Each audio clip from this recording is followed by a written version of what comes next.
And the other thing is, Senator, I'm yet to see any of these pro-Palestine protesters come out and support a plan for peace, which was put forward by Donald Trump this week. I found it extraordinary the Prime Minister claimed that it was his recognition of Palestine that created a positive momentum for it.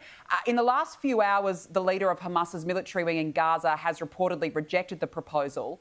If that's the case, where does it leave this war?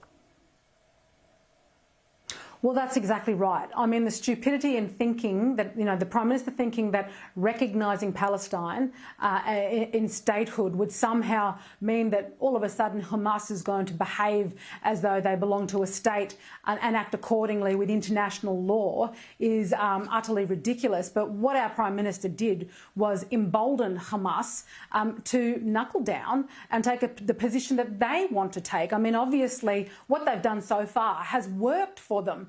I mean, it has ensured that this hatred has spread onto the streets of Western nations such as ours. It has seen leaders of Western nations recognise them in statehood, but it doesn't mean, it hasn't meant that they've then taken up what it means.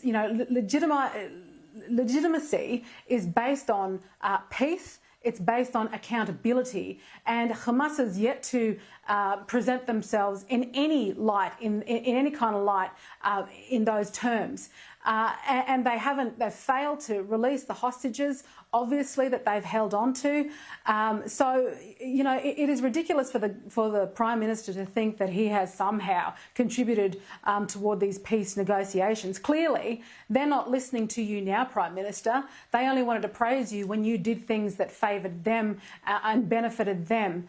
But right now, obviously, everybody is over this war in the Middle East. We know that the Israelis are. They want their hostages home, and rightly so. Those hostages, it's been far too long, should be home with their families. And Western nations, the UN, needs to do more in that vein to put pressure onto Hamas. Hamas created this in the first place. They still have the power, control the power, but instead they think appeasement is going to bring about peace. Well, we're not seeing that yet, are we? No, you're spot on. I just want to ask you on another matter. It seems that the coalition will stick to a nuclear policy. That was indicated this week by the Shadow Energy Minister, Dan Tehan. Are you pleased to hear it? Look, I'm absolutely pleased to hear it. I mean, we have, great unlocked resources in uranium here in our very own country, in our very own backyard. I recently had a meeting with Keir Starmer's foreign trade envoy member, and he was talking to me about the fact that he thought, well, it's probably high time that Australia lifted our moratorium and had an actual debate on nuclear, because nations like the UK and America, as we know, are absolutely, there is a renaissance happening in terms of nuclear power, as Dan Tehan, our Shadow Energy Minister, has highlighted, and we need to get on the front foot with this instead of, finding ourselves going backward when it comes to energy policy in our country. And the fact that this government, the Labor government, Albanese's government, has ensured that our energy prices have skyrocketed. Our energy is becoming more unreliable. No, it's all about nuclear and the best way forward. And I support this wholeheartedly. I always have, and I think Dan Tehan's done a great job in looking at how the technology is advancing and how we need to get on board with that. It's common sense, and we need to put the ideology aside to all of this and invest in what we should be doing like other Western nations around the world. Look, I completely agree. We need cheap, reliable energy because we're on a pathway where the lights are not going to be kept on in this country. So I applaud the coalition if they are indeed going to be adopting this. Before we let you go, Senator, I have to ask you about Susan Lee. Do you back her as leader?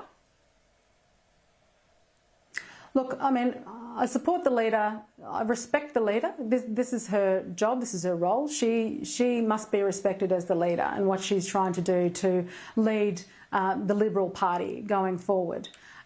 I hope that as a party we can stop the infighting and support one another and actually come up with some policies, because I think we've got a bit of a policy vacuum, so that we can stamp our ground and we can draw a line in the sand and we can say this is what we stand for, so the Australian people understand what it is we stand for. As a backbencher, obviously there are issues that I am utterly passionate about that I will continue to fight for, because I am about making sure that we are listening to the Australian people, to the quiet Australians who have felt like they've largely been ignored. And it is our role, each and every one of us who are elected to Parliament by the Australian people, to do so. But I do hope that we can come up with some great policies that we can all get behind, so that we can demonstrate that we are a strong opposition, because our country needs that desperately right now. Australians are calling out for it. I completely agree. Absolutely. Jacinta Nampijinpa Price, really appreciate your time. Thank you so much for joining me on the show this evening. Thank you, Danica.